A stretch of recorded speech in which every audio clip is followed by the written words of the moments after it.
KumbhMela, the largest and the biggest religious congregation in the world. KumbhMela takes place at the confluence of three sacred rivers of Ganga, Yamuna and Saraswati. The Mela is spread over 45 days from January to March. On key days, the footfall can go as high as 2 crore per day. At least 200 tons of solid waste is generated in the Mela every day.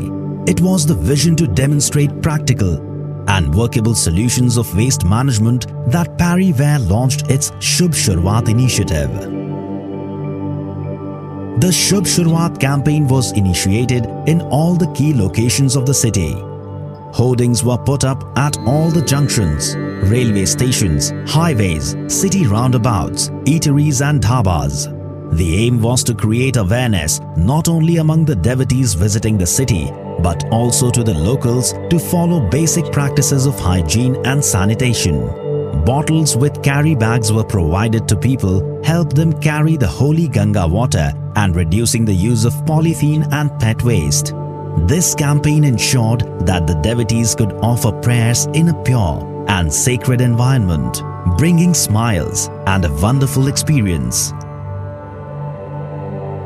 Boats equipped with nets and cleaning gear were put in full action to ensure that garbage dumped in the water was being cleared continuously. Parryware, built on a great legacy of more than 60 years, believes that right to water, sanitation and hygiene is every human's right. And the Shuruwat initiative focused primarily on spreading awareness amongst people and undertake the mammoth task of keeping the river water clean and safe for the devotees.